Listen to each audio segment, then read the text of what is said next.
Poll worker numbers have many election officials breathing sigh of relief. Enlarge this image. Toggle caption. Stephanie Keith. Getty Images. Stephanie Keith. Getty Images. Months ago, as the primary season was unfolding, election experts began to sound the alarm on what they saw as a glaring threat to a smooth voting process come fall: a shortage of poll workers.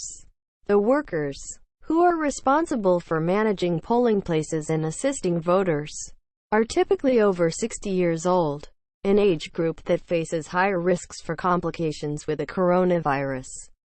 Election officials feared the ongoing pandemic would prevent tried and true staffers from showing up to work. Heavy recruitment efforts unfolded, with nonprofits and celebrities such as NBA star LeBron James organizing young people to get trained on how to staff the polls. One such effort, called Power the Polls, set a goal of recruiting 250,000 new poll workers. It says more than 700,000 people signed up.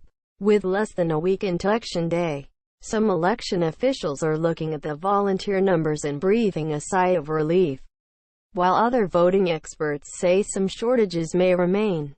We were really in dire straits. For us, the only good thing to come out of the April 7th primary election was that our voters really had a visual of what a poll worker shortage looks like. We made national news for how long our lines were, says Claire Woodall-Fogg, executive director of the Milwaukee Election Commission. We were really in dire straits and didn't have enough poll workers to operate more polling places. Her team set a goal of recruiting 4,000 new poll workers to staff roughly 175 polling locations, 1,600 more than they'd normally require in a presidential election year. Woodall-Fogg says the election offices formally closed applications for poll workers 2 weeks ago, once they hit their goal. Not every place in Wisconsin has fully hit the ideal number of workers, though. There are some municipalities, mainly in rural areas, that do still have shortages, she says. But when I say shortages, it's I need 5 poll workers. I need 7. It's not like when you're looking at the scope of the city of Milwaukee, saying, I need 750. Quote, we've absolutely had to turn folks away. Arizona's Maricopa County, the country's 4th most populous county, is another place that feared a lack of poll workers on Election Day. The Elections Department looked to hire 1,800 poll workers. Ultimately, it got more than 20,000 requests. We've absolutely had to turn folks away, because we don't need 20,000 volunteers for this election, says Megan Gilbertson, communications director for the Maricopa County Elections Department.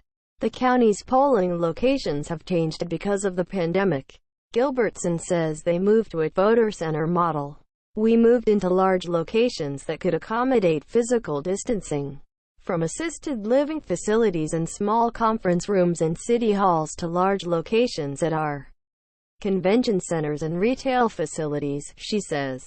Because these are larger locations and have more check-in stations, we needed more poll workers at each individual location. The number of poll workers per site has shifted from 4 to 10. Starting on Wednesday, the county was to have 90 polling locations open, and that number will expand to 175 on Election Day. Pandemic surges could affect poll workers. Despite high engagement and recruitment, some voting experts warn there are still areas at risk of not having enough poll workers. Working alongside Carnegie Mellon University, the nonprofit Voter Protection Corps looked at 8 key states this election cycle and developed a risk matrix based on public data to identify counties where there's a heightened risk of shortages.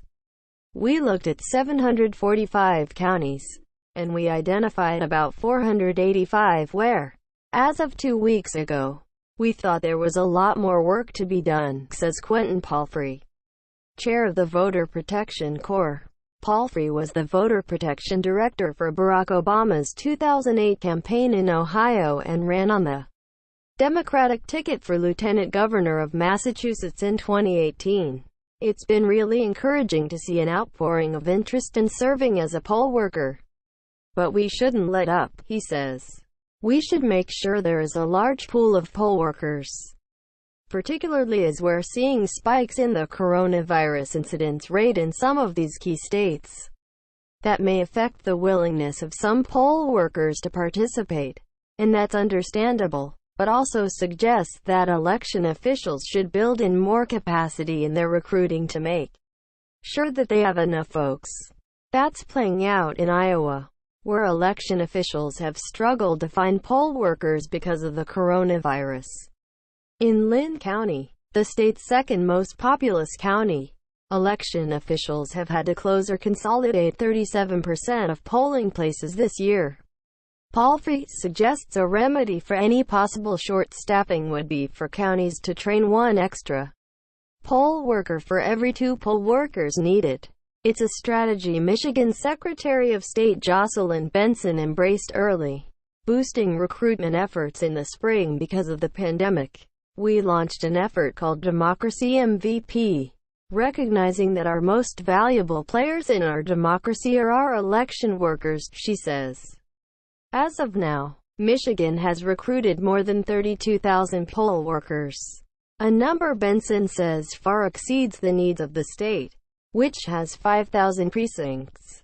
It's enabled us not only to ensure all of our precincts are fully staffed and ready to go for Tuesday, but also have a reserve corps in place of 1,000 standby workers, Benson says, calling the reserve list the backup a team. On Election Day in Michigan, over 70 staffers throughout the state will check in with clerks in each precinct to identify any unexpected vacancies and then start deploying the backup poll workers. Benson says they are also putting in effort to maintain contact with the newly trained poll workers, particularly in areas where we've seen high levels of no-shows in the past like Detroit. We've created an ongoing communication system so we're not just recruiting someone, training them and telling them where to show up on Election Day, she says. We're consistently staying in contact with them, offering them additional trainings, webinars, making them feel like they're part of something bigger, which of course, they are. For Milwaukee's Woodall Fogg, she says she's hopeful the recruitment efforts this year will help staff the polls for years to come. We really hope that we are building a new generation of poll workers who will view this as their civic responsibility and continue to take the day off from work or school and help out, she says.